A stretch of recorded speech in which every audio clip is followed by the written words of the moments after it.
This meeting is called to order in accordance with the Open Public Meetings Act. This meeting was included in a list of meeting dates sent to the Home News Tribune, the Star Ledger, and the Highland Park Planet on January 3rd, 2019, and was posted on the bulletin board of Borough Hall, 221 South Fifth Avenue on January 3rd, 2019, and has remained continuously posted as required by law. Fire exits are to my left and to my right. If you come up to speak, please speak into the microphones, and assistive listening devices are available.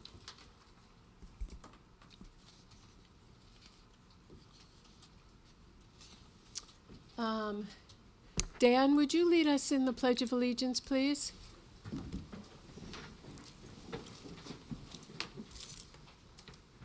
To the flag of the United States of America, and to the republic for which it stands, one nation, under God, indivisible, with liberty and justice for all.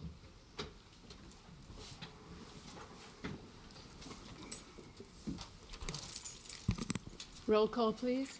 Mayor Brill-Mittler. Here. Councilman Fine. Here. Councilwoman Foster Dublin. Councilman George. Here. Councilman Hale. Here. Councilwoman Kim Chohan. Councilwoman Welkowitz. Here. Borough Attorney. Here. Borough Administrator. Here. So sometimes you have a chance as mayor to acknowledge someone who is very special to Highland Park. And tonight I have that opportunity. I have a proclamation here in my hands tonight that is being given to Helen Solomon, a Highland Park resident who will be 100 years old on Wednesday, tomorrow. And I will be delivering this to her personally tomorrow.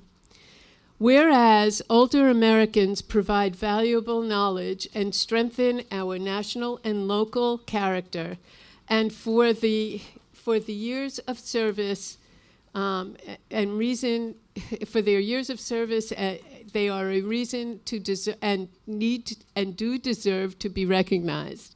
Whereas Helen Solomon, a Highland Park resident and older person, will soon turn 100 years old tomorrow on February 20th.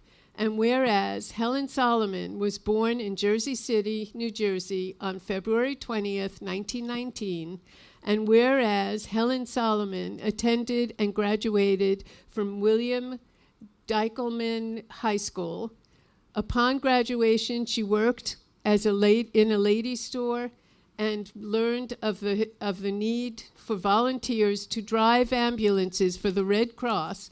And in 1941, she started transporting wounded and ill soldiers to and from local hospitals.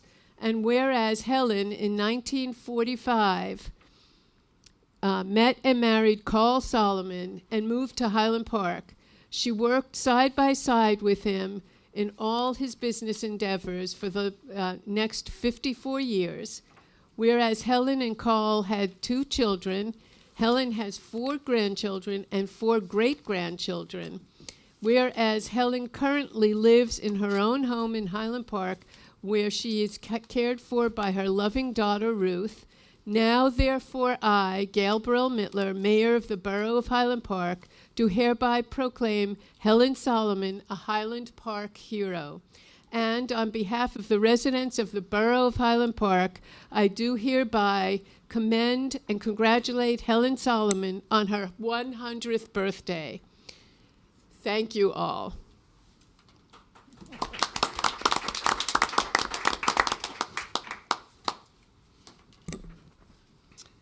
All righty, let's do our council reports. I'm going to start on my left with Councilman Fine tonight. Thank you, Mayor. I want to mention 2 items. First, at 6 p.m. this evening, the Community Development Block Grant Committee held a public hearing in this room. At the meeting, the Community Development Block Grant Committee voted to recommend that the council vote in favor of submitting an application to the county by March 1st of this year for $78,500 for proposed borough projects for senior outreach, senior transportation, sign, awning, and building facade improvements, our summer camp program, our community outreach program, and the Highland Park Community Food Pantry. Second, the next meeting of the Highland Park Free Public Libraries Board of Trustees will be held on Monday, February 25th at the library at 7:30 p.m. That's my report. Thank you. Councilman Hale, do you have a report? I do. Just a short notice. I just wanted to recognize the work of Highland Park's Commission on Universal Access. They work tirelessly to make sure and do their best to make sure that all residents of Highland Park have access to various facilities and buildings, and that we take in consideration people with special needs and people with disabilities. And in particular, I wanted to put out a reminder that in Highland Park we have a registry with the Highland Park Police Department that allows people either by themselves or a loved one who have a mental illness or disability to go and notify the police that of this condition, so that should there be any interaction between the police, that the safest and best way of that interaction can happen. It's an innovative registry. Not many communities have it. Ideally, in the future, there'll be others throughout the state that have it. If this is a situation that that you're in, if this is something that or you know of someone, I encourage you to go to the police department and do the registry, just so that there is a clear communication should incidents happen as we go forward. So it's the Highland Park Volunteer Registry for individuals with mental illness or developmental disabilities is the name of it, and you can do that by signing up at the police department. So just wanted to encourage that. That's my report. Thank you. Councilwoman Welkowitz, do you have a report? Yes, briefly. Thank you, Mayor. I was so glad to be part of the Highland Park team who earlier today hosted a grad student studio class from Rutgers Blaustein School of Planning and Public Policy with Leanne Von Hagen and Kayleen Koch from Blaustein and Laura Torchio from the Project for Public Spaces.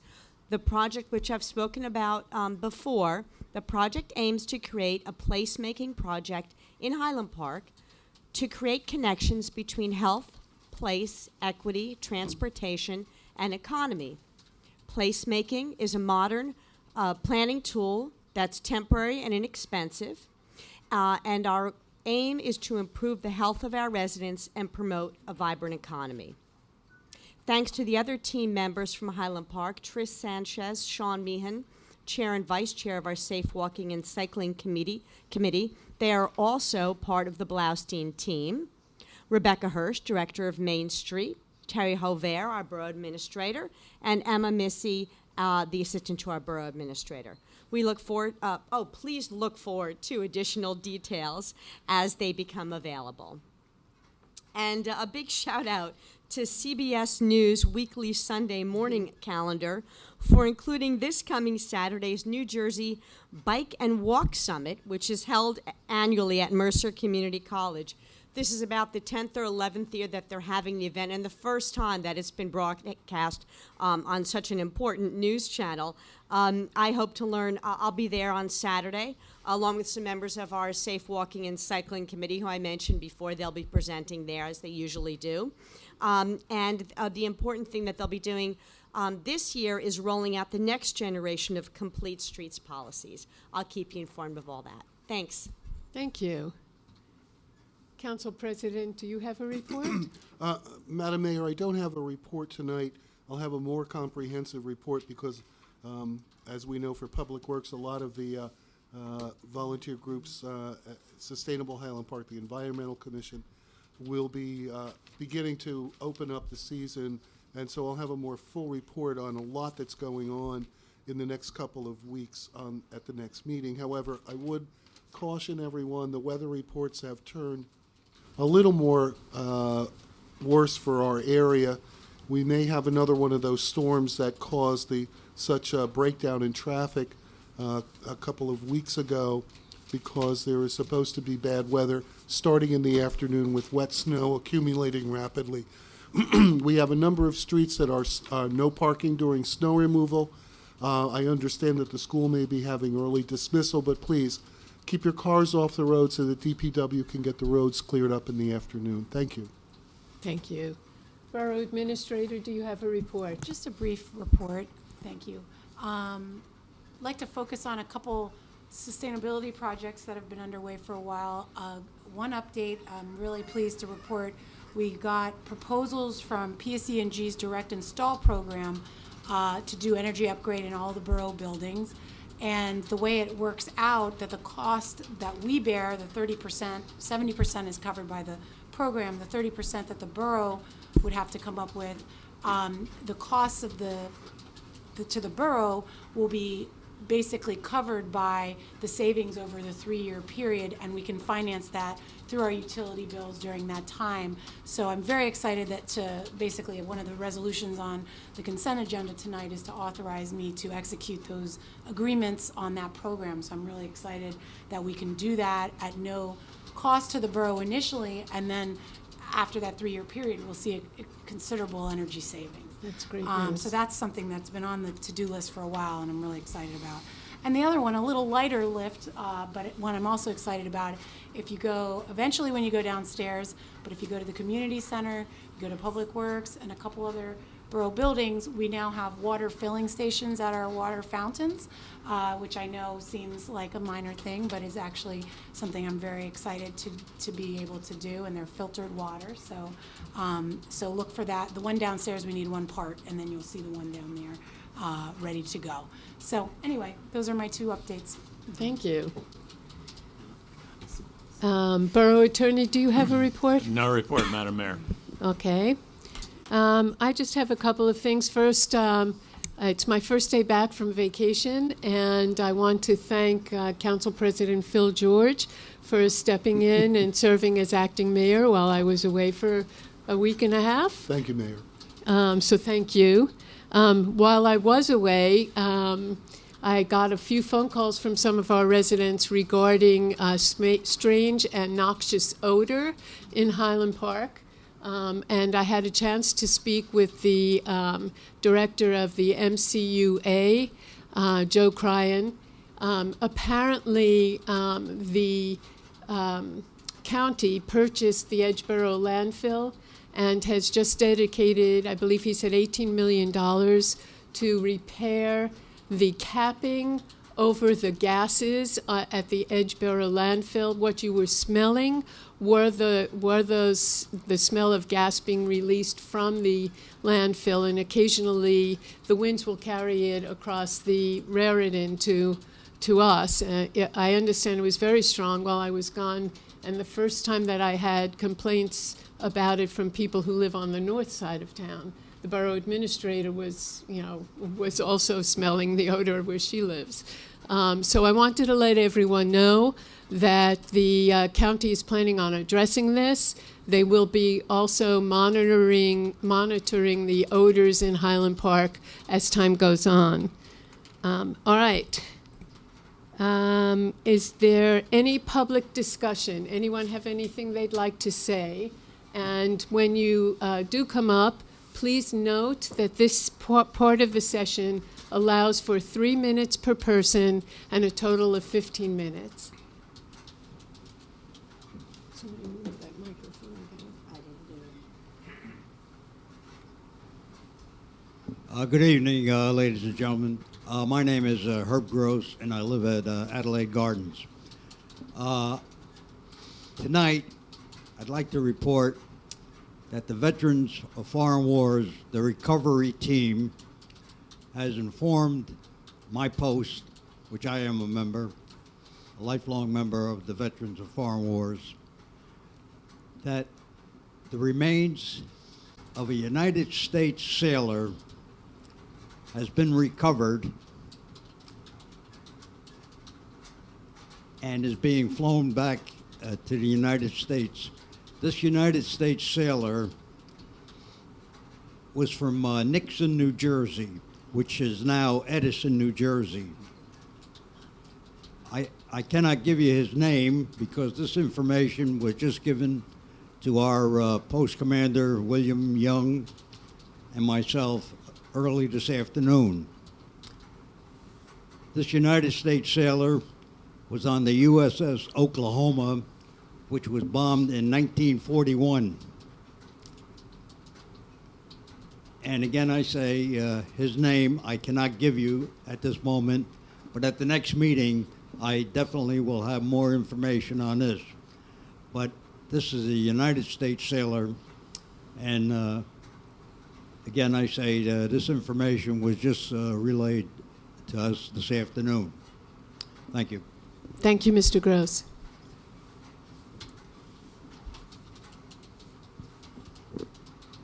Hi, Dan Stern Cardinal, Harper Street. I have a few questions regarding the process for selecting a new police chief, kind of following up from the meeting from a couple weeks ago. So first, at this point, do we have a timeline for the final interview process for however many candidates make it to that step? Do we know when that is going to happen? Well, we're hoping to have someone in place by the beginning of April.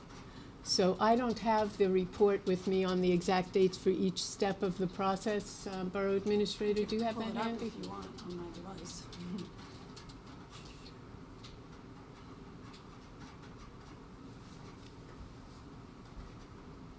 I know the oral portion of the test has been completed. I believe they're working on the essay questions at this point. Correct. Do you want me to just mark it out a little bit? Yeah, The if you can time? see it. And some of these are by a certain date because I haven't scheduled the interview date yet. But, so yes, oral exams are complete. The essay exam was issued last week. And they're given, I believe, until the 4th of March to complete their essay exams and get them submitted, after which they'll be scored by the State Chiefs Association as well as reviewed by all those who will be in the interview process. And then as a deadline date, by the 15th of March, the goal is to have had the interviews with the Public Safety Committee and the mayor. And then hopefully by the 19th of March council meeting, that the mayor and public safety committee are presenting their recommendations to the rest of the council members as to who the selection should be. And then we have to negotiate terms of employment and all that fun stuff. And then goal would be by the April 2nd council meeting to have the acting chiefs and captains sworn in. Okay. So hopefully that. Dan, if I could just add to that for a second, the Highland Park Equity Commission that Matt Hale is a liaison to is in the process of taking all the questions that came up at the meeting on the 6th and culling them together. Matt, do you want to talk to that at all? I can, if that's helpful. It's at the meeting on the 6th, there was about 100 people at the meeting, and we broke into focus groups or small groups and generated about 100 questions that would like to be asked of the candidates. So the Equity Commission is in the process right now of prioritizing, consolidating, and putting together a solid list of those questions. They will have that done obviously before the interviews take place. But it's been I think a good process. So. And what progress has been made towards having members of the Equity Committee or other members of the public either participating in or being able to be present for at least part of that final interview process? So I'm going to turn that question over to the borough attorney. He's asking, have we discussed or decided on having anybody from the public involved in the final interview process? I was not at the meeting on the 6th. I understand our labor attorney was there who explained the process. He and I have consulted. We've taken a look at the statute, and we've also taken a look at the employment processes that are normally followed here in the borough. And we've concluded that under the Title 40A, which is the statute which is dictating how the governing body moves ahead, that individual members of the public will not participate in the interview process, nor be present when the interview process takes place. There's nothing provided for in the statute. If the legislature wanted that to happen, I'm sure that would have been included. It was not. But more importantly, it's really a personnel decision that the governing body will make. Questions will be or could be asked about the personal history file of the 3 candidates that remain, or the 4 candidates. And when somebody starts to talk about their personal history file and questions related to that, that would not be appropriate for a member of the public to be present. They don't have access to that. Only members of the governing body do. So we have advised the governing body, that is Art and I, that there will not be an opportunity for individuals to be present at the interview process. That'll be conducted by the Public Safety Committee. Is there a specific prohibition in that statute for having a split session where there would be confidential information discussed separately and non-confidential information in a part where there could be members of the public No, present? the statute. No, I know you weren't at that meeting a couple weeks ago, but the big thing that everyone there wanted was for the public and specifically members of that commission to be able to see or be present for that interview process, because I mean, to be frank, just speaking for myself, there isn't a whole lot of trust coming from the public that this process is going to be done in a way that we have confidence in, if we're not there to actually see it. So, if there isn't a specific prohibition to doing that, can we do that? Well, the citizens of this community have elected a governing body. The governing body is charged with the responsibility of hiring an acting chief of police and an acting captain. So I'm sorry that you don't have confidence in the process, but that is the process. The answer to your question, no. There's nothing in the statute that says that individual members of the public shall not attend an interview process. Not surprisingly, because different communities approach filling the police department differently. There may not be an interview process in some communities. This community there is. But we have opined that the law is clear that the responsibility for appointing the chief, acting chief, and the captain, acting captain, is a responsibility that's vested in the governing body. And we don't see the opportunity for individuals to attend the interviews that are going to take place, because it could lead into material related to the personnel. Okay. So, We've talked about this before, Madam Mayor, but understand why we're frustrated by this process. You see I where we're hear coming you, from Dan, here? and we Thank can you. continue talking. I was just going to say the 5 minutes are up for this session, but we will have another public discussion. 15, Oh, 5 his, minutes each. his, no, yeah, you can, yes, you can. Thank you. The issue that was brought up by many people here. We need your my name and name is address. Susan Gutwill, and I live on Valentine Street. Could you repeat your first name, please? Susan Gutwill. Okay. I live on Valentine Street. Is that better? Yes. Okay. So, many people in the community are very upset about the fact that there is not transparency and that there has been racial profiling. So that they don't, and it's not just my opinion or his opinion, but a whole group's opinion, that we want a bias-free police department.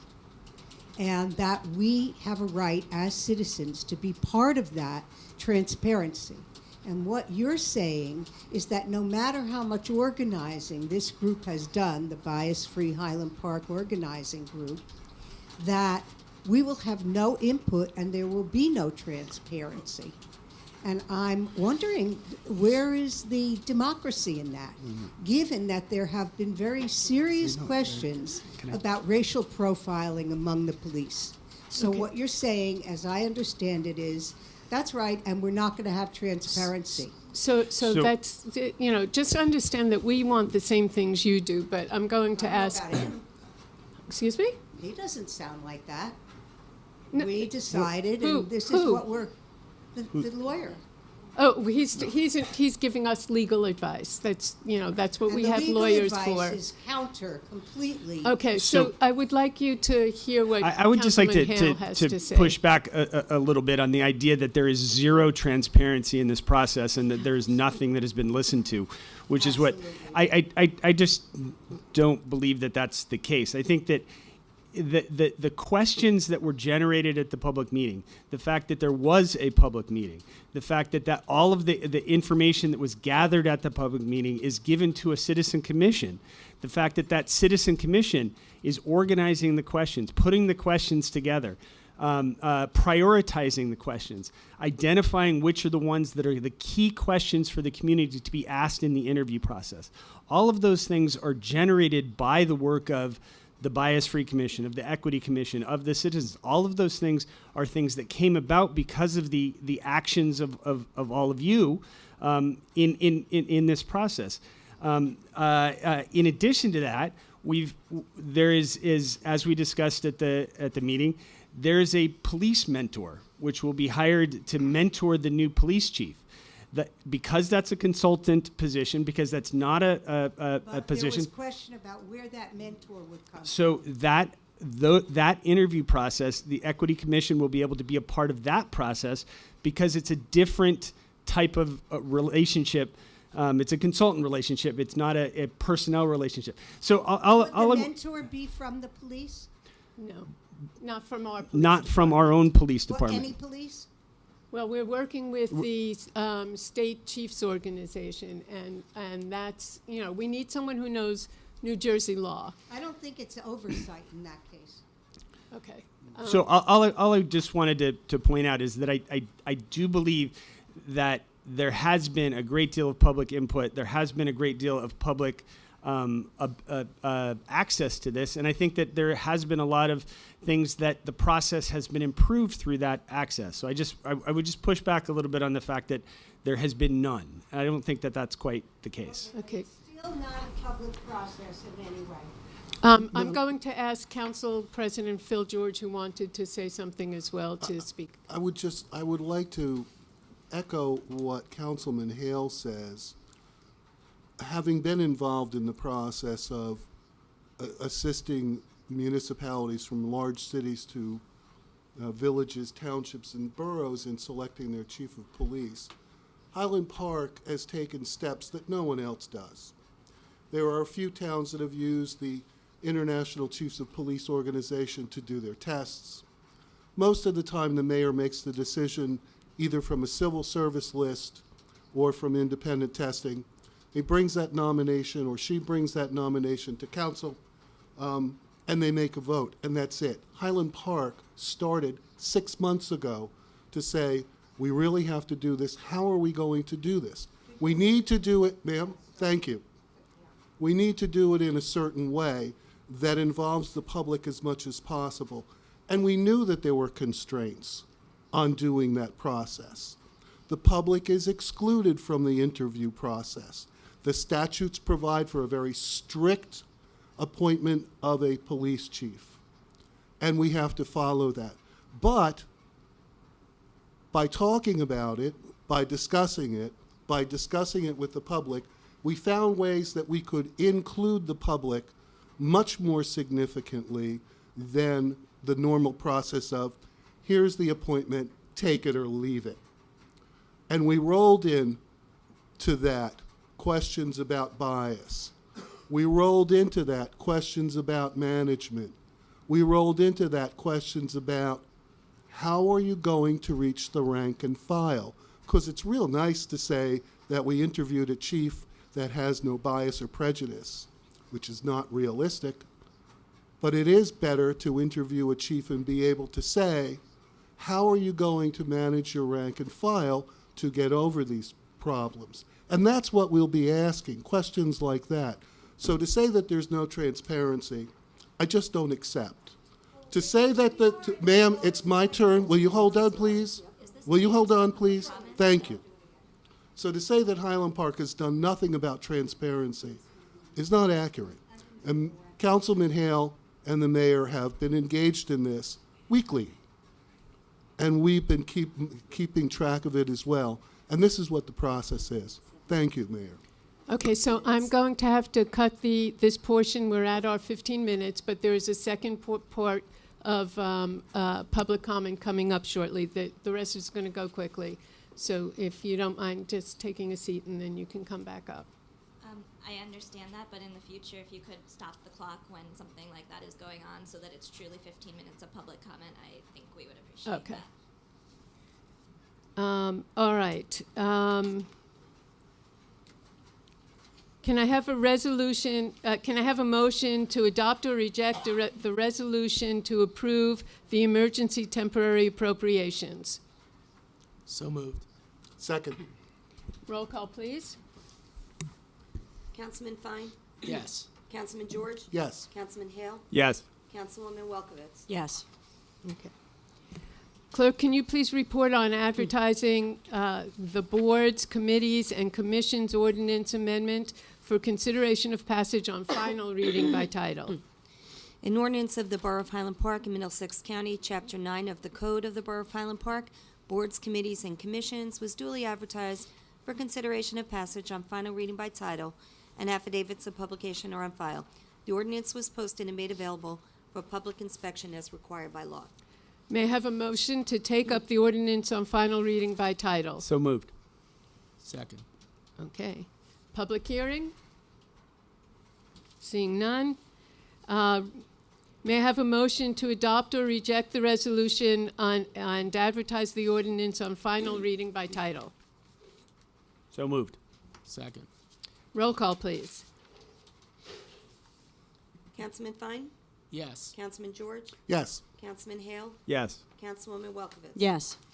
Okay. May I have a motion to table number 12 on the agenda? Also move. Second. Okay. Roll call, please. Well, okay. All in favor? Aye. Aye. Okay. May I have a motion to adopt the consent agenda items number 13 through number 24? So moved. Second. Roll call, please. Councilman Fine, Yes. Councilman George, Mayor, I'm sorry, I just want to comment briefly on number 17, the resolution for the PSE&G direct install. What the borough administrator said is really a significant savings, but there's more to it than that. This program actually will audit our building with all of the noisy blowers that interfere with the transcripts right on down to every light in the building, and start an LED replacement program, which not only has significant savings in electricity, but also HVAC because of the heat these lights generate in the suspended ceiling where all these facilities go. Other towns have done it and realized huge savings, and I congratulate the administrator on the deal. I vote yes. Councilman Hale, Yes. Councilwoman Welkowitz. And I'm delighted that, I know that Terry's been working on this for a very long time, since you first came here, so congratulations and thank you. It's going to be a big Not over cost. the finish line yet. Well, it's going to be a cost savings to everybody here, so thank you. Okay. Now we can continue with our second session of public discussion. Please step up and state your name and address. Hi, I'm Abby Stern Cardinal, and I live at Harper Street. One reaction of both what happened just a few minutes ago and what I've seen at several public meetings and overall is that I'm hearing a lot of frustration from everyone sitting up here that the public is pushing. At the same time, I'm hearing that you're patting yourself on the back for all of the transparency and all of the, and I know that that sounds, a little bit crude, but I'm seeing a lot of patting yourself on the back for being transparent with the public and bringing this commission as part of the process. That was done through pushing by the community. So instead of being taken aback when there's pushing, I think the community, and I can't speak for everyone, but a certain group would appreciate it if there was more listening and more trying to be on our side, because I truly believe that all of you do want the same things and everyone is very like-minded in that way. So I think that it is a concern when instead of hearing the group that's expressing concerns about the police hiring, you're saying, no, we're better than everyone else, we're, doing a really good job, saying, how can we make it even better? Because I think you want the same things that we want. So seeing what's happening is very concerning to me. I understand that the borough attorney gave a recommendation. I don't think you have to take that. I believe he used the word recommendation. So I'm wondering what what the council thinks about it and what you're trying to do to make it more transparent? Are you just following the recommendation, or are you trying to think outside of the box to find a way that we can all work together for the transparency that you want and that the community is really looking for? So we're still working through these things, Abby, and as Councilman Hale mentioned earlier,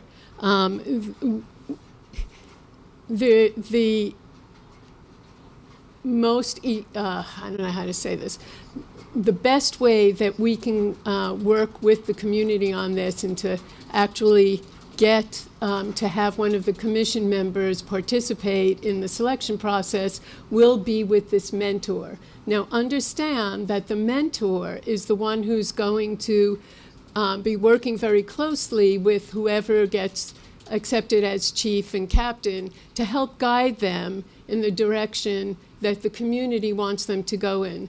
I'm actually, I've been spending a lot of my time today working on the response to to Sophia's actually email on an interview she wants to do in the Highland Park high school newspaper, and it's been giving me the opportunity to really think through a lot of the things that we've been hearing and how we can react to it.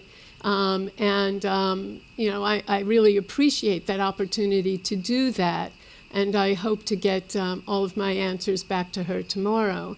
But right now, we've been talking a lot about this.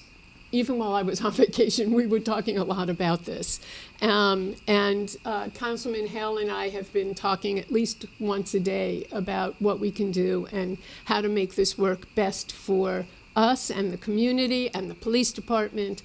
There are, besides the statute that the borough attorney had mentioned before, there are some issues that will come up. So for example, I intend to look through the personnel jackets of each of the applicants and see, you know, what's in their folders. I intend, if I have any questions about what I find in there, to ask them about that. We cannot have, this is legal stuff, we cannot have the public involved in hearing any of that stuff. And it would just be impossible for us to, you know, stop, go out, come back in, stop, go out, come back in, that sort of thing. So let Councilman Hale and I continue to talk, and also, you know, listen to what the commission is suggesting, and they are working very hard with, I think they have somewhere between 150 and 200 questions that they're... It's at least 100. I think it's 100 to 150 questions. Yeah, okay.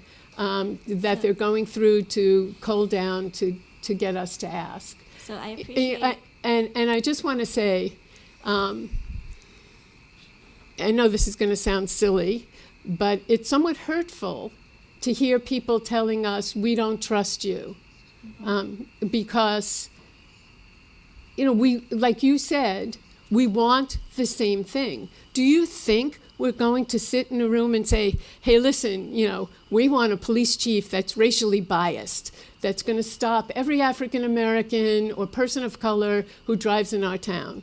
I mean, that's ridiculous. We all do want the same thing. So we have to find a way to get to it legally and efficiently. So if I can just respond, I think part of the reason that lack of trust that people are expressing is coming through is because of some of the words that are being used, such as we cannot, it's impossible, instead of saying let's, and I understand that you really are trying, but speaking as a member of the public, we are hearing that cannot and impossible a lot.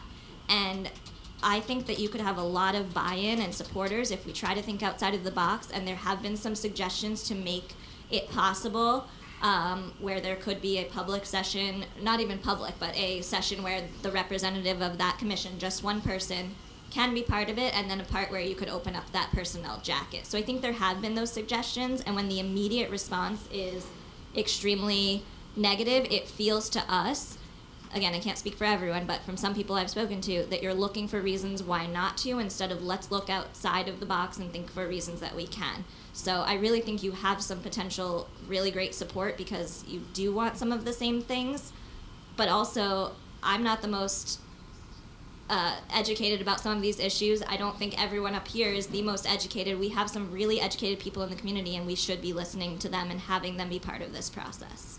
Okay, thank you. Hello, my name is Sophia McDermott Hughes. I live on South 3rd. I couldn't agree with what she said more. I think that at least what I want to hear both from the council and a potential police chief is respect and understanding of the law, but also an ability to work with it, to come up with creative solutions when there is a problem, as we clearly see in this instance. And so, correct me if I'm wrong, but I believe the attorney admitted before that a split session wouldn't be contrary to the statute and would be allowed. And in regards to your comments about trust, I understand how that could be viewed as hurtful, but with all respect, trust is earned. And it took a year from the incident with Amiri for the council to even admit that there was a racial profiling problem. So I think it's totally understandable that then the community does not trust that council that took so long to even admit to a problem to be the ones interpreting the answers to these questions and addressing, this problem in a new police chief. The people I do trust are the people on the equity council who have been fighting for that entire year to have that admission, to have this process of transparency. Those are the people who I trust to judge a candidate about these issues that we brought up in that session. And I think, this idea that the attorney brought forward about, we elect the council and therefore we should just trust them. It's a democracy. It's not how a democracy works. You earn our trust, and transparency isn't just, every election cycle. It's not just, you're not beholden to your constituents every time you're elected. It's a continual process, and that's how a democracy functions. If you have transparency throughout, and we trust in you and that we elected you, and we continue to show our faith in you by coming to these meetings and by demanding transparency and by trying to push you to do what we believe is right. Thank you.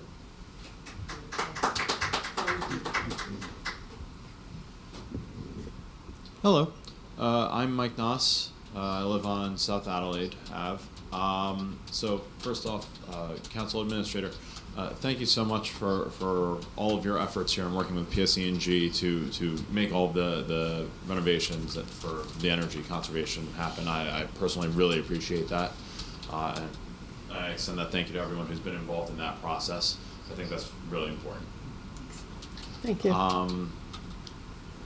So I understand it might be a little bit too late on the current process for hiring a new chief of police and so on. And so my question is, well, yes, we have certain statutes in place. Forgive my ignorance. What would it take to get certain statutes changed or updated to reflect what this community is asking for? Yeah, I think there's state laws. They're state laws. Yeah. So what would the process be to go about having them changed? The legislature would have to change it, and if you read the headlines, they can't even get a plastic bag statute passed in the last year. It goes through at least 6 committees to be reviewed. It's then released by the judiciary to the floor, where it's debated and gets delayed and delayed and delayed. The state statute has to be amended by the legislature. Okay. All right. Is there anything, and again, this is my ignorance, please help me out here in understanding a little bit more about our political system here. Is there anything we can do on the local level for local ordinances that can go around state statutes? No, that's not possible. No. State law supersedes an ordinance. Okay, thank you. I think that's all I've got for now. Thank you very much. Thank you.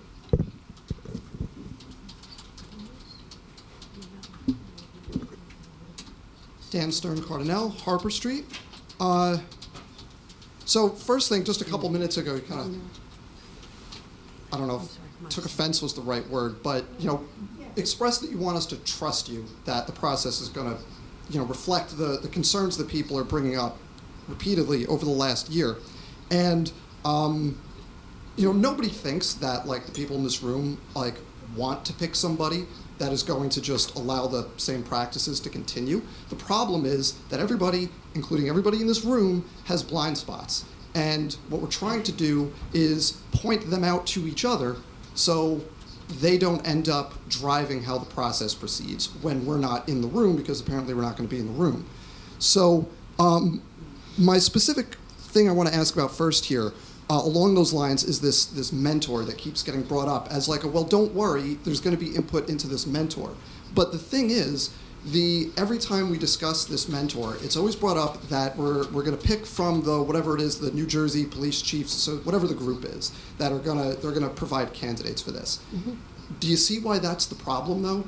We're not asking for a police department that works more efficiently, that does a better job at policing. We're looking for something that operates differently from that, and selecting from the pool of people that have, over the last 2 or 3 decades, established how policing works to train the next person. That's the problem. Have you looked, for example, at consulted or even asked to see if there are any criminal justice reform groups that could provide recommendations for who to be a mentor for this new? So let me address that, Dan. So the mentor is something that we need to have for the chief in terms of the policing end of things and the community relations part of it, okay? So that's one thing. However, what I'm hearing you talk about is something different from that position and more of a consultant, advisor, outside sort of. No, I'm saying, why does the mentor have to be a former police chief or a Well, member because of that's, it's a title within the state police chief's organization, that mentor title. So is it statutory that position must be filled by former No, police? we Okay, so that's wanted. what I'm asking then. Why must no, it be? no. Why are we going Well, to what do I'm that? saying is, I think maybe we're saying the same thing, only differently. The mentor position is someone to help guide a new police chief in the day-to-day police requirements. Okay, we as a council, we can't advise a new police chief on what the Attorney General's office is going to be looking for and that sort of thing. But so that's a different thing.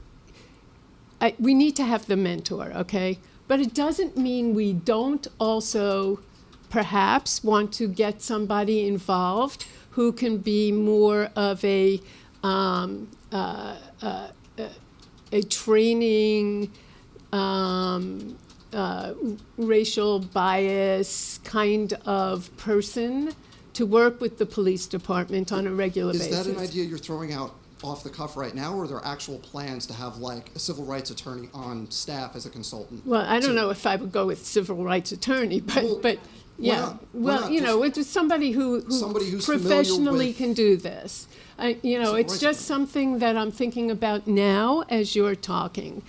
It's different from the mentor, but it is possibly someone we could hire. So I want to just pause for a second, 'cause I do have another question, but I want to pause for a second and kind of see like why that exchange is problematic for the people that have concerns here. Because we're talking about, well, there's going to be input into this process. We're not constrained by this narrow set of rules for that side of the process. Mm-hmm. We say, okay, well, let's think outside the box. What are our options here? And the options are, well, that's actually something different. That's not this mentor's position. You see what I'm saying here? Yeah, I do, but we are talking about two very different things. Well, I'm thinking the new police chief should be mentored by someone whose primary focus is. And okay, so there may be someone that comes forward from the from Police Chiefs Association. Don't be judgmental. I'm going to be judgmental. No. Come on, Dan. Okay, so obviously that's another thing. So more specific, let me ask a specific question. I think this will be relevant to Councilman Hale. How will we, the public, know which, if any, questions from that meeting are asked at the interviews and what the responses were to those questions. I will tell the Highland Park Equity Commission what questions were asked and what the responses were. Okay, that's the kind of answer I like. So the last thing I have here is that what I'm hearing kind of from different ways from the borough attorney, from you, is that we've established a process. The process is laid out by the governing body for the municipality, and that process is, part of it is statutory from state law, part of it is kind of, I don't want to say ad hoc, but it's established by the governing body and it's not specifically statutory, and we're trying to affect how that process works. But basically, you're deciding what the process looks like, and that's what it is. So what it's seeming like is that rather than trying to change the process kind of as it was starting, and now that we're in the middle of the process, it may be more productive in the future that we change the members of the governing body. Would that be preferable to us coming here bi-weekly and pushing you and prodding you and having all these meetings? Because that's the other solution to the problem if the governing body is not responsive to these concerns, right? That we just change the members. Would that be preferable to all of this? Because we can redirect our focus in a different direction if that would be a better way to approach the problem. That's totally up to you. Okay, thank you.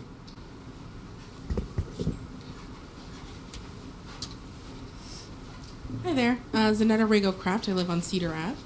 I guess I just have two clarifying questions. The first came up a bit earlier. So from my understanding, the laws that are in place do not explicitly say that we cannot do a split interview where maybe not even the public, but let's just say the Equity Commission is able to ask the questions that were created and hear the answers themselves. And then afterwards, like a private session with you and the elected members where you are able to actually look and ask questions particularly related to what's in their files. There's nothing explicitly saying that we can't do that. It's just sort of been given the advice that we shouldn't. I have to turn to the borough attorney for that. That's correct. Okay. Okay, so then that's, just so I'm clear, then that's a choice, right? Then that is being made? Well, but it's No. a choice based on, go ahead. No, it's not by choice. The advice I gave is based on the law, okay? It relates to the employment of an individual and the confidentiality that goes with that.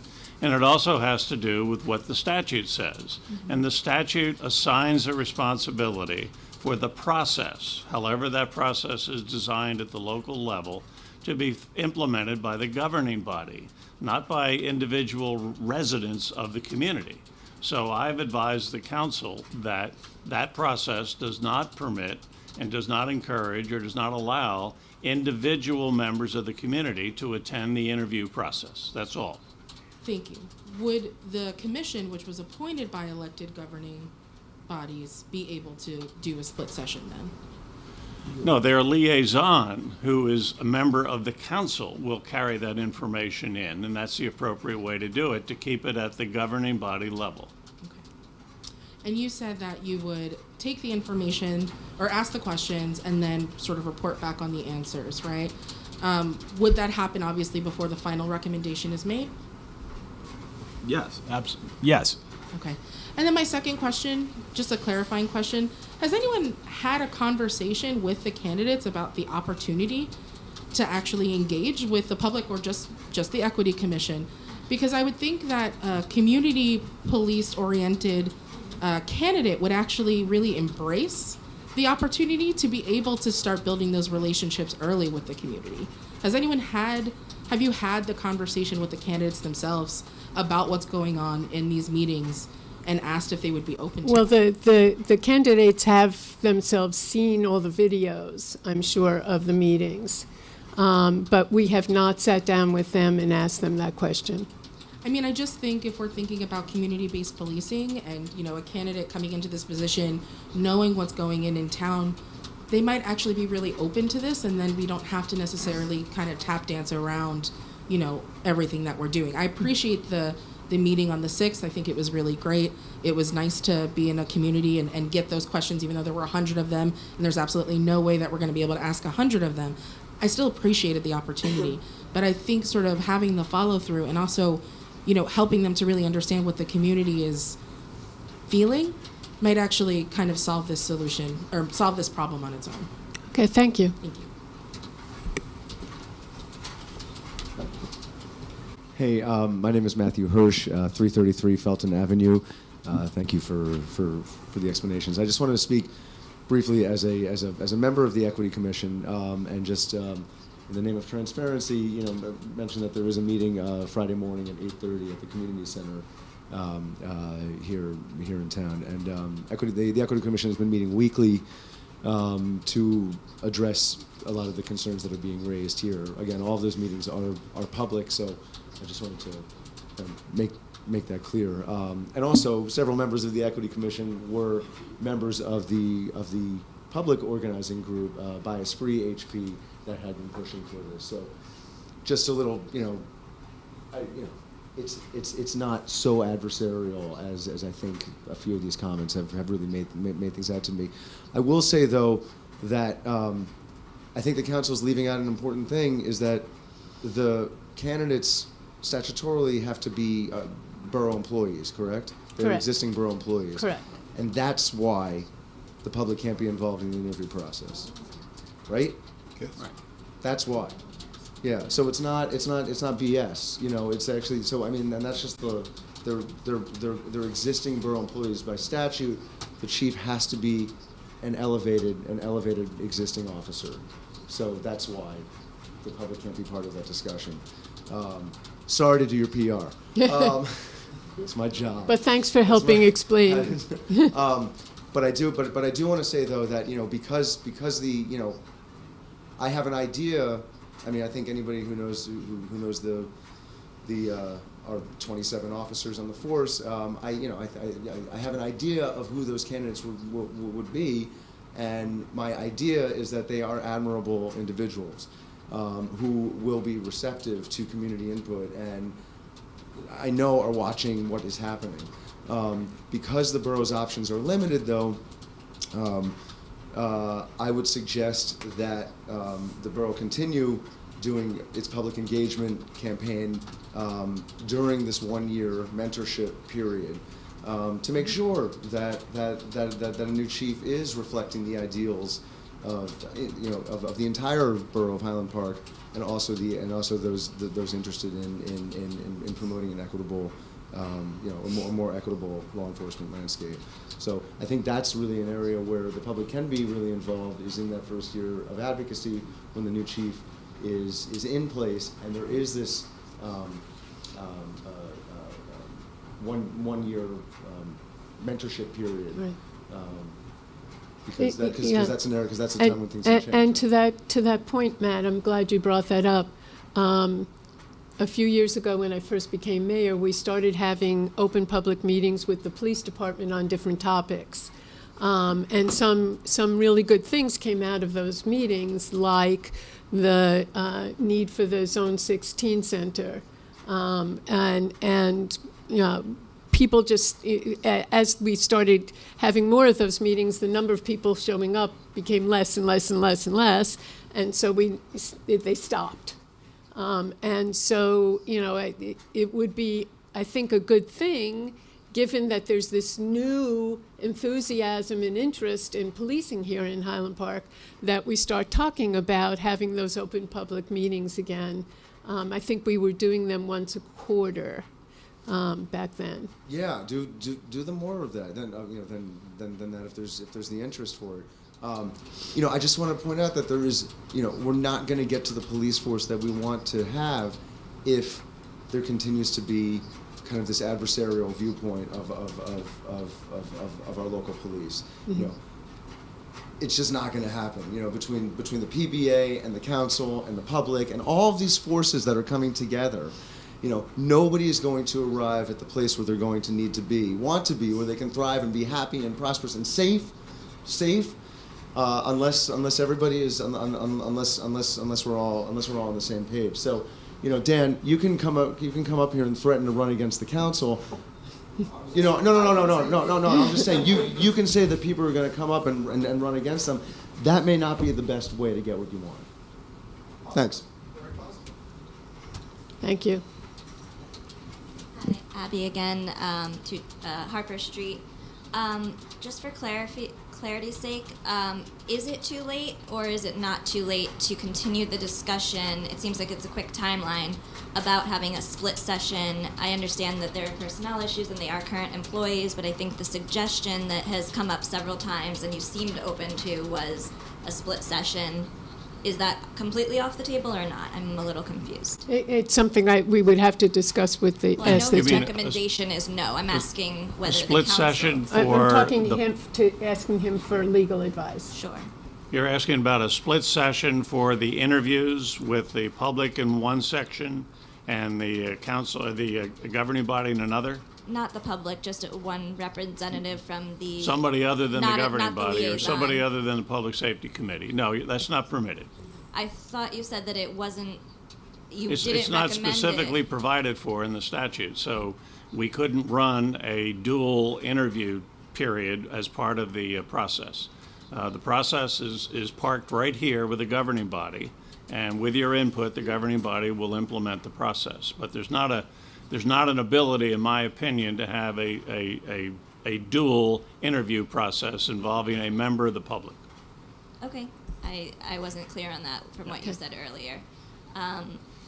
Just to respond to the previous comment to Matt a little bit, I do agree that we all need to work together. The council, the police, the community, but I think that there is a lot of expressed distrust of the police, and the police get a lot of positive promotional things in the community and are very respected and appreciated.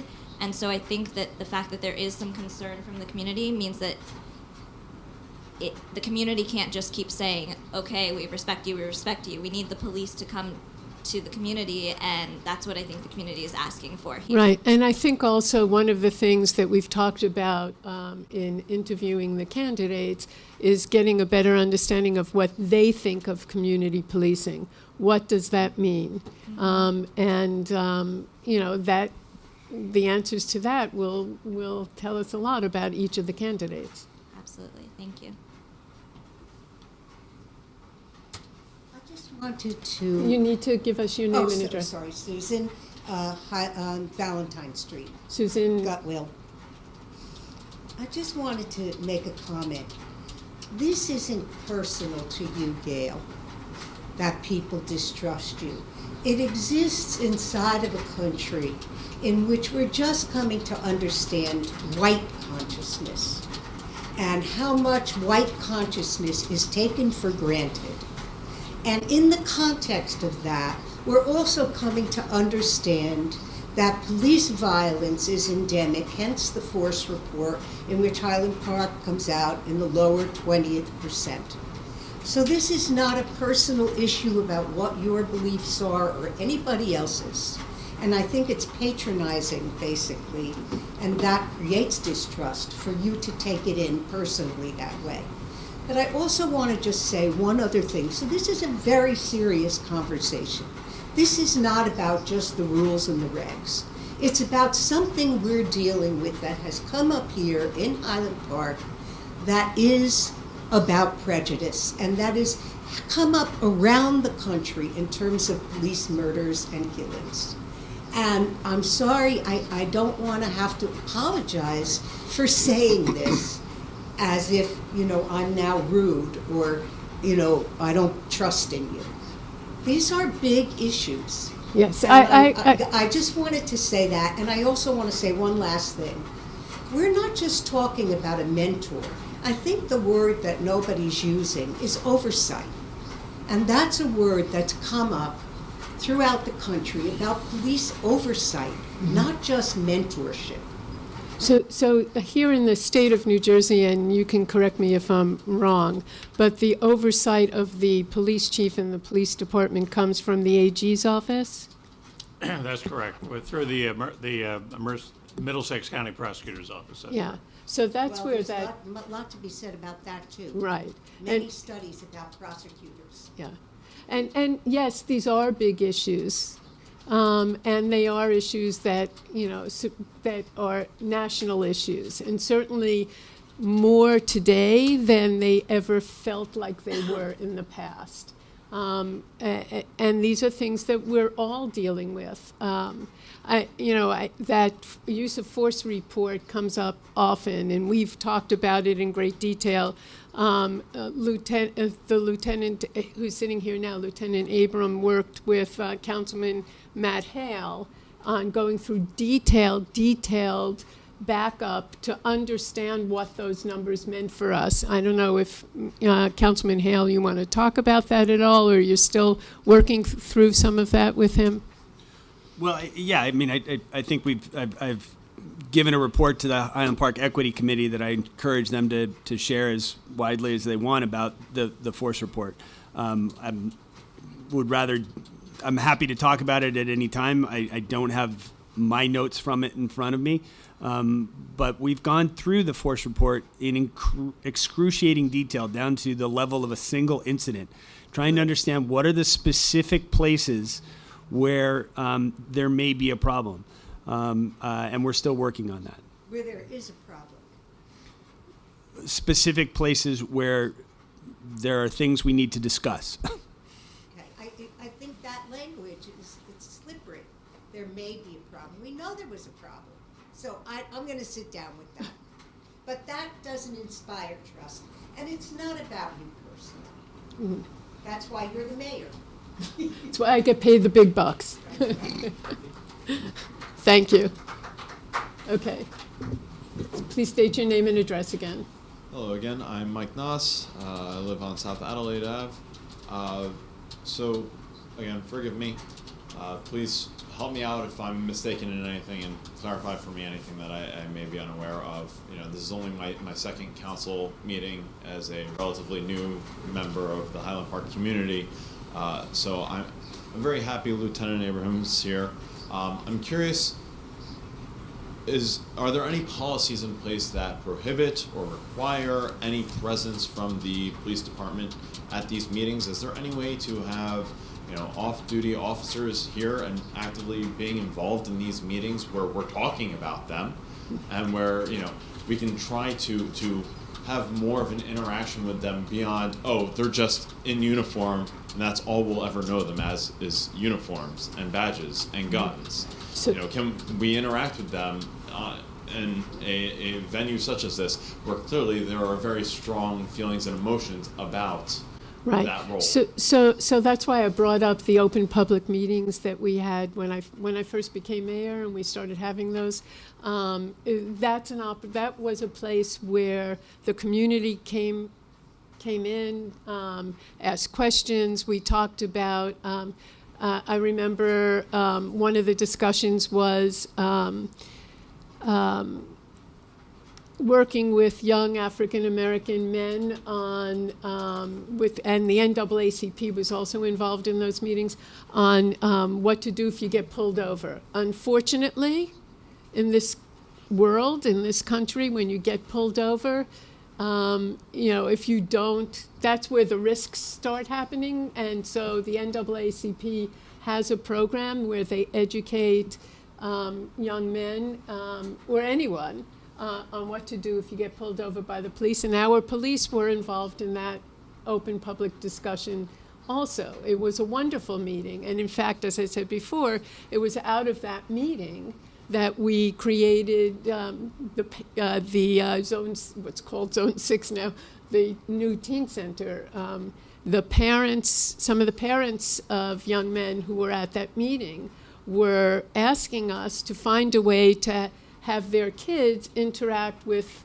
the police in a less formal kind of setting, sort of what you're talking about now.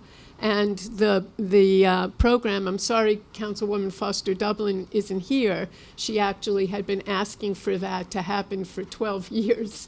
The whole idea was to have a place where our teens could hang out and the police could stop by at some point, whether they were in uniform or not in uniform, just to say hi and get to know them. That's also out of some of those meetings, we created the community policing position that Officer Joe holds right now, where he goes around town.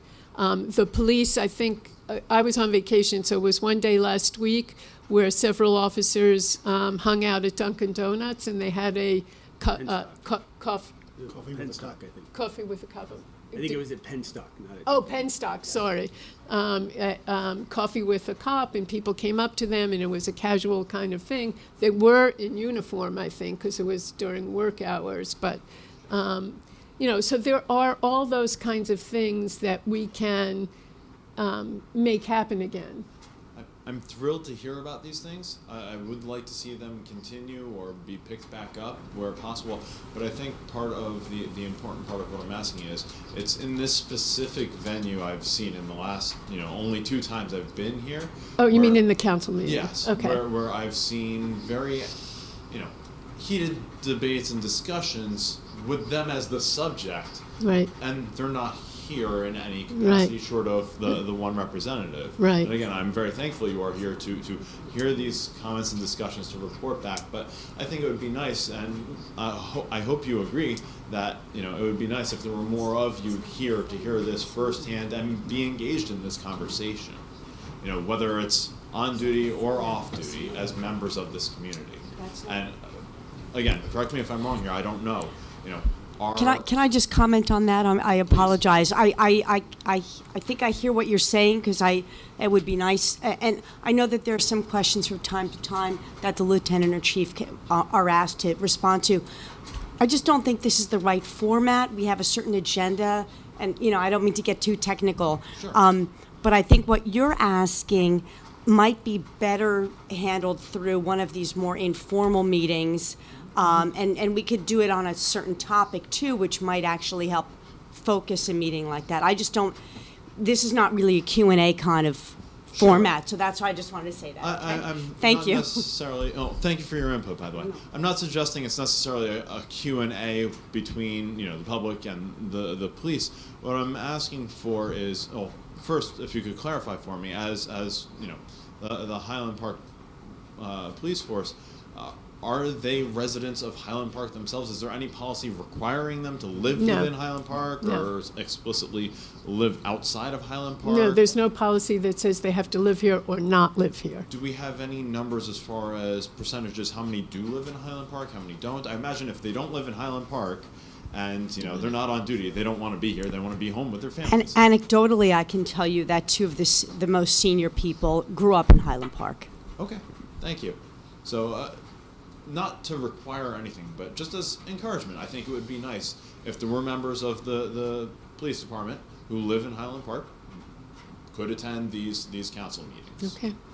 Thank you. May I say something? Sure. Please. Sure. Mr. Noss? Yes. Is that correct? Can speak in the microphone, please.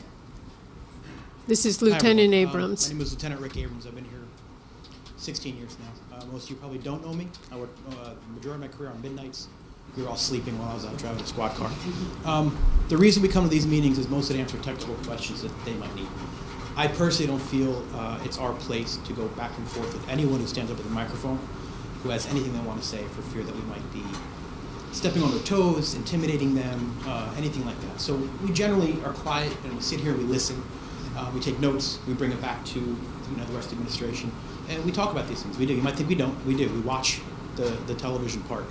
And we try to figure out how we can change things. The police department is open 24 hours a day. If you want to talk to a cop and just chat, walk in there. I guarantee you somebody would love to just sit down for 10 minutes, take a load off, sit across the table with you, and chat. No problem. There's certain things we can and can't get into. There's certain things we are not allowed to say when we're wearing this uniform. So it might not be as fulfilling as you want all the time, but they're good cops. They're good people. Walk in, say hi. Tell the dispatcher, hey, is there anybody available? You might be busy. We often run with just a few guys on the road, and the town is busy. But come in and say hi. You see us in a coffee shop, say hello. I get stopped now that I work days regularly and ask, who are you? I've never seen you before. I get a nice conversation that way. But it is what it is. Yes, we live in an age now where cops aren't as approachable as they used to be. It's not all the cops' fault. Come talk to us, say hi. We're not scary. We're not going to hurt you. We want what everybody else here wants. We want the fact that somebody has to come in here and say that they're afraid of me is horrible. I didn't take this job to make anybody scared. I do this job because it needs to be done. I do this job because I'm good at it. I do this job to help the community. I know that's kind of like a patent answer, but it's the truth. If I don't do it, somebody else has to do it. And I don't think they can do it as good as I do. So I'm doing it. Yes, oftentimes I tell people things they don't want to hear, that they're in trouble, that there's something wrong with their legs. That's part of the job. We get through it as best we can. But again, to your point, generally there'll be one of us, maybe two of us here. This isn't really in the venue, like Councilwoman Walker had said, to go back and forth with somebody in that manner. This is a place for you to come to the council with your grievances, with your questions, with your commendations, with your whatever, and address it with them. We're here just for basically technical support at this point. But if we start those open meetings, then there'll be officers there, I guarantee it. Okay. Does that help? Yes. Okay. Thank you very much. I appreciate You're welcome. it. That's all I've got. Okay, thank you. And thank you, Lieutenant Abrams. You're welcome. I'm sorry, I left something out. My name is Matthew Hirsch, 333 Felton Avenue. While it's still fresh on my mind, I just wanted to talk about residency requirements really quick. I'm kind of ambivalent about it because then you could get the wrong government that Dan would like to come in and hire his cousin to be to be the chief. So it's it can get a little dicey when you talk about residency requirements. But I did want to just say one as a member of, and I don't want to speak on behalf of the Equity Commission because our chair Justin Burton is doing a phenomenal job running the meetings and getting things organized and moving things forward. Thanks to Councilman Hale too for facilitating a very busy season. But one of the things that struck me the most at the February 6th meeting was we all broke out into breakout sessions, and at my table I had between 15 and 20 people there, and we were talking about methods, new methods in policing. And but at the end, just out of curiosity, I asked for a show of hands on how many people there actually knew who our chief was. 3 people raised their hand. So that's going to go a really long way in kind of taking away. The force report is real. I've said it up here before. The numbers don't lie. There are disproportionate members of there are members of our population who are being disproportionately affected by law enforcement interactions with law enforcement. I'm sorry. What was that? I just said people of color. I wanted to say the word. That was all. I'm sorry. I'm out. People of color. Yeah. That's what I'm talking about. Yeah, I know. That's what I'm talking say about. it, so I wanted to say the words. Would you like to? Would you like to? No. That's all I. Yeah. There are members of our community who are being disproportionately who are having interactions with law enforcement in disproportionate rates, and that's real and that's troubling, and we need to look and we need to figure out why. One of the things that I'd be interested in looking at, and it's been kind of dismissed here and there, is an independent oversight body, and speaking with the ACLU and seeing kind of what towns can do in order to provide some level of independent oversight, because I think like you said, there are issues with the prosecutor's office. There are issues with any kind of internal investigation, and that's not out of distrust for anybody. It's just another layer of support for our police, if these are issues that we actually want to address as a community. Right, and I have a lot more faith in the current AG than some of the people from the past, and he's very much in tune to some of the things that you're talking about. Politically, I agree completely, but he's not going to be the AG forever. So yeah. I mean, I would no, like so to but he can. I know he's interested in starting to look at different possibilities along those lines. And then so I think that there are things that the Equity Commission can look into moving forward to ensure that the communities that these concerns are actually being addressed. But fundamentally, I mean, it's kind of removing for a large part of the community, it's removing the abstract perceptions of law enforcement. And I think that while it's a good thing that the police in this town are not visible 24/7, there are definitely upsides to having more casual interactions with law enforcement.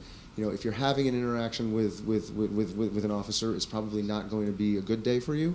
It's probably something is happening. And like Lieutenant Abrams said, he doesn't want that. You would like a more, and I don't think the community wants that either. So I actually attended the Coffee with a Cop meeting at Penstock, and it was very good. And but at the same time, everybody was in uniform. You walk in. If you didn't know what was going on, you walk in and you see 6 uniformed officers, and you think something's happening. And that may not be the best. Yeah, let me ask a question, Lieutenant Abrams, or Borough Attorney. I'm not clear on this. Does a police officer have to be in uniform if he's on duty? Well, I guess not if they're undercover. No, but seriously. It's my understanding that the chief can designate the uniform. They can assign people to plainclothes duties.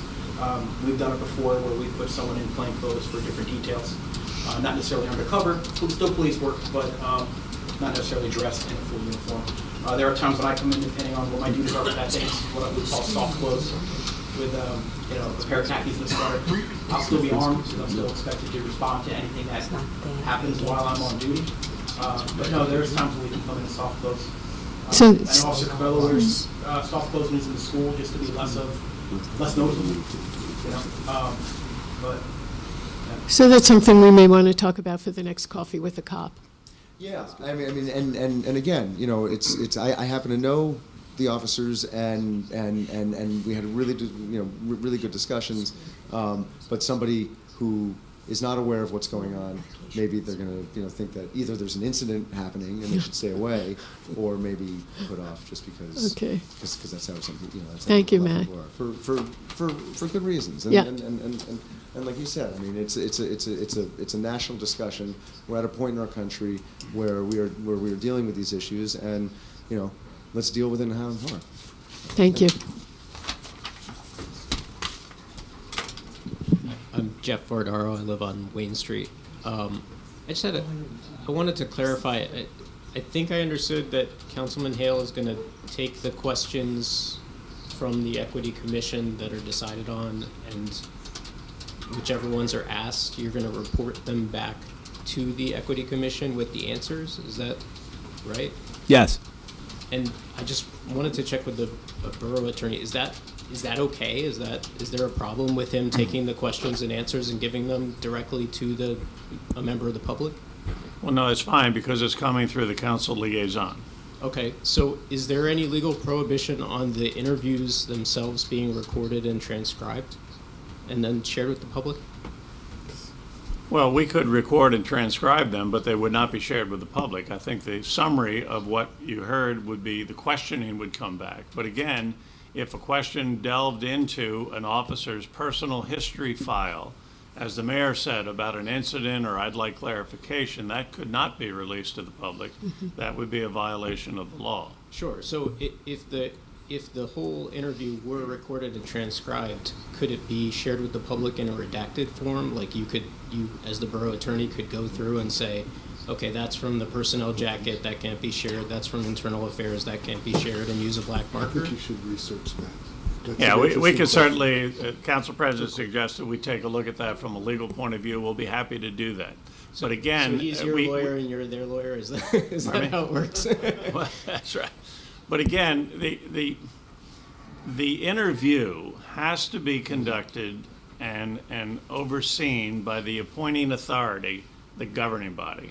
And we can't allow any of that material to come and go, basically, or redacted or otherwise. I mean, that's my gut. I'll take a look at it. But I don't believe that that's material should be shared generally with the public in terms of the interviews that take place and the responses that occur to that. Although, again, the questions that are going to be presented and then reported on by Councilman Hale, he can do that. He's a part of the governing body. Okay. But I'm not sure about putting together a transcript of the actual questions and then redacting anything which might relate to a person's personal history file. We'll take a look at that. You don't know whether it can be done or not? No, I've never heard of it being done. Doesn't say it can't be done. We'll take a look at it. Okay, thanks. Thank you. Hi there, Zanetta Rigo, Craft Cedar Lane.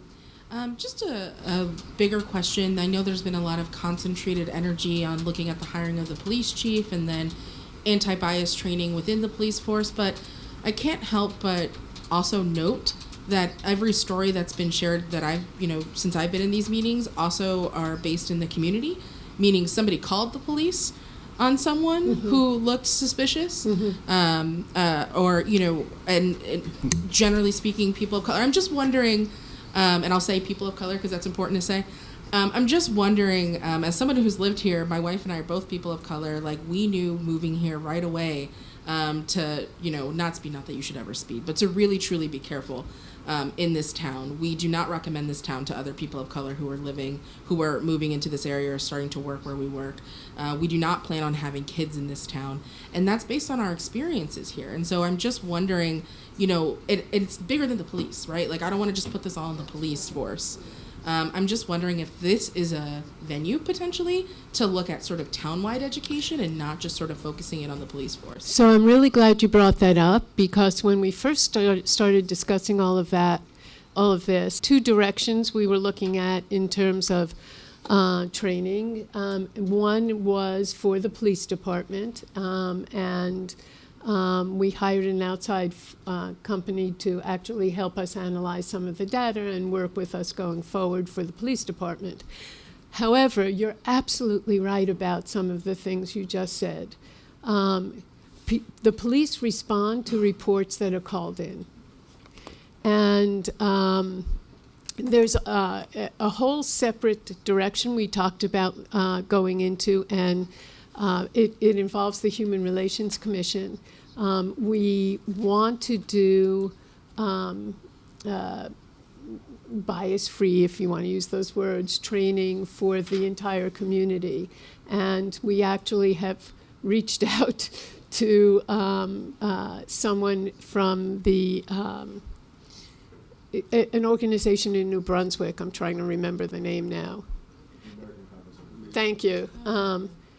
And so Elizabeth, who actually came and made a presentation at one of our Dr. King events a couple of years ago, really did a great job at that event. And so she has submitted a proposal. We've been looking at it. It's something that we've been talking about including in the 2019 budget as we go through this budget process. We're going to be talking with her about that sort of thing for us here in Highland Park. Thank you. Hi again, I'm Sophia McDermott Hughes. I live on South 3rd. So I brought this up in that last meeting where we came up with the questions, but I think there should be a conversation, outside of that as well, outside of the interview process, about just like transparency with the police department, where I would like to consider myself as a reasonably civically engaged person, coming to these meetings and covering the council and the police department as a journalist, and yet the only police member who I've ever been permitted when doing interviews or, been able to have any conversation with is Officer Joe. I, vaguely know Chief Risco from these meetings, and now I've met Lieutenant Abrams, but, in such a small town where there are only 27 police officers, the fact that I can only name 3, and before today I could only name 2, I think is a really huge problem. It needs to be an ongoing conversation about opening up venues with the press and the community to have interactions with the police, and that opening up venues where there aren't guns. Because when Officer Joe comes to the school, yes, he's in plain clothes and khakis to blend in, but he still has a gun. Yeah. I did specifically ask the chief about that, and I was told that when you're, and you can corroborate this, but when you're on duty, you must have your weapon with you. That's apparently. But I'm 100% with you, and I'm sorry to hear that you, of all people, have only met 3 police officers, 2 before tonight.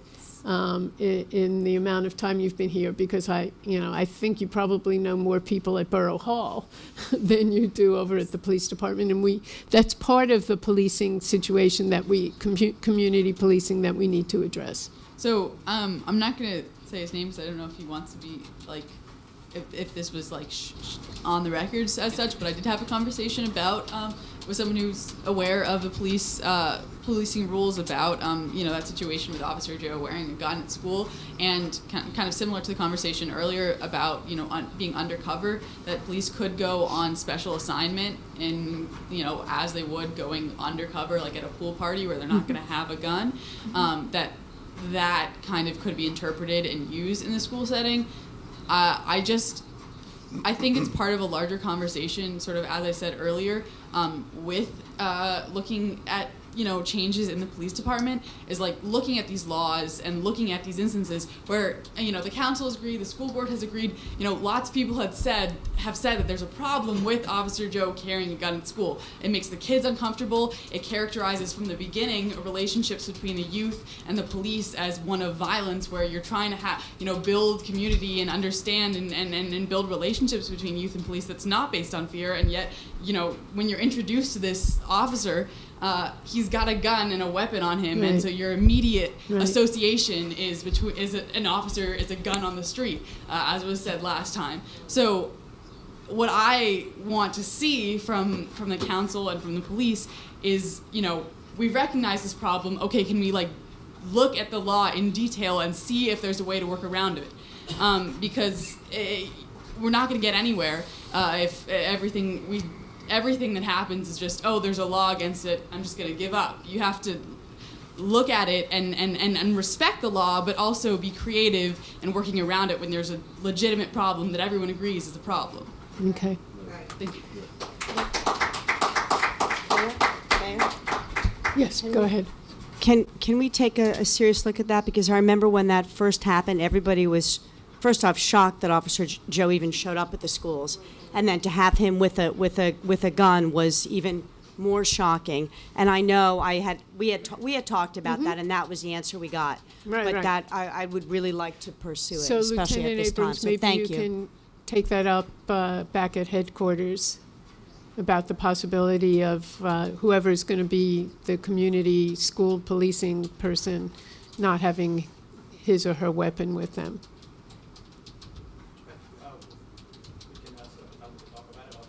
Yeah, okay. Okay, thank you. Good. Matthew Hirsch, 333 Felton Avenue.